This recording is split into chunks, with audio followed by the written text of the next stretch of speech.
Semester 3 की geography chapter 3 कर रहे थे हम, इंसोलेशन एंड टेम्परेचर। यहाँ तक कवर हो चुका है। रेंज ऑफ टेम्परेचर से बिगिन करते हैं, पेज नंबर 41। ठीक है, रेंज ऑफ टेम्परेचर, सबसे पहले रेंज होती क्या है?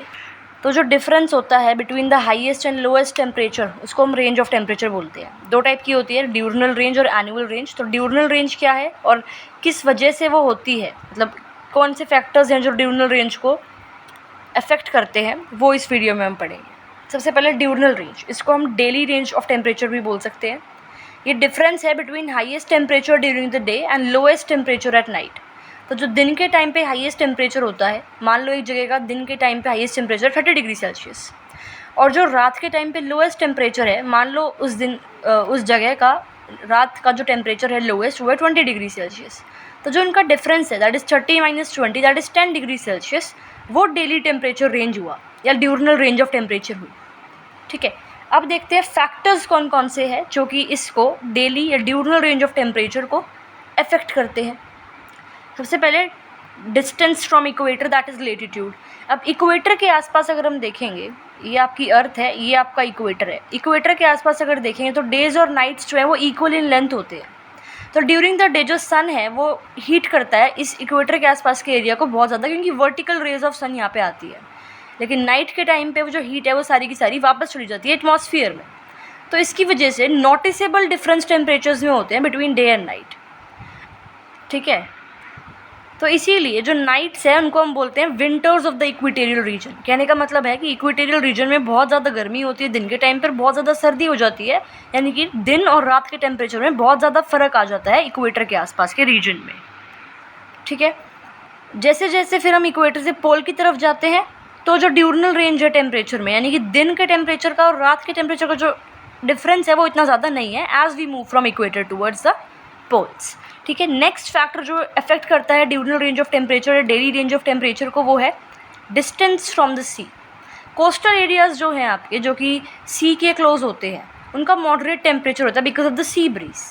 ठीक है, which cools the land during the day and warms it at night. जो सी ब्रीज है और जो बेसिकली लैंड ब्रीजेज हैं, उसकी वजह से कोस्टल एरिया का टेम्परेचर जो है वो कैसा रहता है, मॉडरेट रहता है। जो सी ब्रीज होती है वो आपकी दिन के टाइम पे होती है। Land heats up faster than water, तो एज अ रिजल्ट जो एयर है लैंड के ऊपर वो गर्म हो जाती है। ठीक है, जो मूवमेंट है कूल एयर की सी से लैंड, उसको हम सी ब्रीज कहते हैं। देखो, अब मैंने तुम्हें बताया था कि जब हम विंड की डायरेक्शन मेज़र करते हैं, जैसे नॉर्थ ईस्ट विंड, इसका मतलब वो नॉर्थ ईस्ट की जगह से आ रही है। साउथ वेस्ट, यानी कि साउथ वेस्ट की जगह से वो यहाँ कहाँ जा रही है, वो नहीं, जहाँ से आ रही है वहाँ से हम डायरेक्शन मेज़र करते हैं विंड की। तो ये भी तो आपकी विंड है ना, सी ब्रीज और लैंड ब्रीज। तो सी ब्रीज यानी कि जो सी से लैंड की तरफ कूल हवा, ठंडी हवा आती है। ठीक है, तो दिन के टाइम पे जो कोस्टल एरियाज़ हैं वो इस सी ब्रीज की वजह से ठंडे रहते हैं। सिमिलरली लैंड ब्रीज जो है, यानी कि लैंड से सी की तरफ जो गर्म हवाएं जाती हैं, बेसिकली देखो क्या होता है, लैंड ब्रीज रात को होती है। रात के टाइम पे जो लैंड है it cools down faster than the sea, तो जो एयर अबव द लैंड है वो भी ठंडी हो जाती है और वो डेंसर हो जाती है।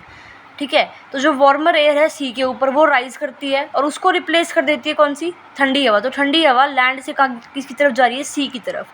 तो जो मूवमेंट है कूल एयर की फ्रॉम लैंड टू सी, इसको लैंड ब्रीज बोलते हैं।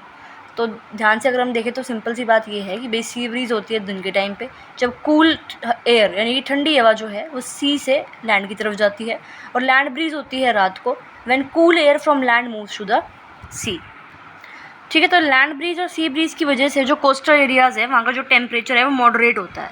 लेकिन जैसे जैसे हम सी से दूर जाते हैं, दूर वाले एरियाज़ में जाते हैं, कॉन्टिनेंट्स के इंटीरियर रीजन में जाते हैं, तो जो ये मॉडरेटिंग इफेक्ट है सी की वजह से जो आता है टेम्परेचर में उसके आसपास के कोस्टल रीजन्स में, वो कम होता रहता है। तो लार्जर डिफरेंस हो जाता है between day and night in areas away from the sea. तो ड्यूरनल रेंज है वो इंक्रीज़ होती रहती है। Next factor that impacts the diurnal range of temperature is altitude, that is height above the sea level. अगर हम mountain regions में देखें तो जो एयर है वो पतली होती है, it is thinner. Density of air mountain areas में कम होती है in comparison to plain areas. तो जब वो पतली हवा है माउंटेनियस रीजन्स में, तो यानी कि it cools up and heats up faster as compare to plains. तो उस रीजन में क्या होता है, during the day temperatures can be much higher, और रात के टाइम पे टेम्परेचर्स काफ़ी ज़्यादा ठंडे होते हैं।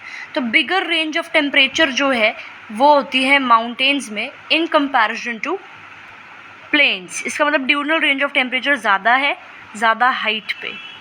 बाकी के दो फैक्टर्स जो बच गए that affects diurnal range of temperature are cloud cover and nature of surface. तो क्लाउड कवर भी एक बहुत ज़्यादा बड़ा एक बिग रोल प्ले करता है कि how the temperature changes between the day and night. Clear days पे अगर देखें तो जो स्काई है वहाँ पे क्लाउड्स कम है, क्लियर डे, तभी तो बोला है। जो सोलर रेडिएशन है, सन की जो रेज़ है वो बिल्कुल बिना किसी डिस्ट्रैक्शन के डायरेक्ट लैंड पे आ रही है, तो सन की जो रेज़ हैं वो लैंड को क्विकली गर्म कर रही है। अब जब लैंड गर्म है तो सिंपल सी बात है उसके ऊपर जो हवा है वो भी गर्म रहेगी, ठीक है। अब हम देखते हैं क्लियर नाइट पे क्या होता है। अब क्लियर नाइट है यानी कि स्काई में क्लाउड्स कम है, तो बिना किसी डिस्ट्रैक्शन के जो सोलर रेडिएशन है, जो हीट है अर्थ के सरफेस पे, लैंड पे, वो काफ़ी जल्दी वापस रिफ्लेक्ट बैक हो रही है एटमॉस्फेयर में। तो नाइट में जो लैंड है it loses the heat faster, जिससे रैपिड कूलिंग होती है, ठीक है। तो ये तो क्लाउड कवर कम होता है यानी कि जब क्लियर डेज हैं, क्लियर नाइट्स है, तब क्या सीन है वो बताया। अब देखते हैं क्लाउडी डेज पे क्या होता है। तो जब क्लाउडी डेज होते हैं तो क्लाउड जो है वो सन की रेज जब अर्थ की तरफ आती है उनको ब्लॉक कर देती है, तो लैंड जो है वो इतनी ज़्यादा हीट नहीं होती दिन के टाइम पे। और अगर नाइट भी क्लाउड है ज़्यादा, नाइट स्काई में भी, तो क्लाउड जो है वो ट्रैप करते हैं हीट को, जिसकी वजह से कूलिंग प्रोसेस भी स्लो डाउन हो जाता है। तो जो क्लियर डेज है वहाँ पे जो डिफरेंस है डे और नाइट टेम्परेचर का वो बहुत ज़्यादा है in comparison to cloudy days. अब रीजन समझ में आ गया आपको, प्रोसेस समझ में आ गया। अब नेचर ऑफ सरफेस जो है वो भी इन्फ्लुएंस करता है ड्यूरनल रेंज ऑफ टेम्परेचर बहुत सारे तरीके से। टाइप ऑफ सॉइल या टाइप ऑफ सरफेस जो है वो भी इफेक्ट करता है डेली टेम्परेचर रेंज को। फॉर एग्जांपल अगर हम सैंडी सॉइल की बात करें तो सैंडी सॉइल जो है it heats up quickly during the day and also cools down fast at night. तो सैंडी सॉइल जहाँ पे है बिगर टेम्परेचर चेंजेस वहाँ पे होते हैं, तो जो ड्यूरनल रेंज ऑफ टेम्परेचर है वहाँ पे ज़्यादा आएगी। अगर हम क्ले सॉइल की बात करें तो क्ले सॉइल जो है वो टाइटली पैक्ड होती है, ठीक है। तो इट डजेंट हीट अप और cool down as quickly as the sandy soil. तो उसमें जो ड्यूरनल रेंज ऑफ टेम्परेचर है in comparison to sandy soil वो आपको कम मिलेगी। फिर हम क्ले सॉइल की बात कर रहे थे, ठीक है, सैंडी सॉइल की बात हो गई। अब देखते हैं वेट सॉइल। वेट सॉइल जो है वो भी डिफरेंटली बिहेव करती है ड्राई सॉइल के कंपैरिजन में, ऑब्वियस सी बात है।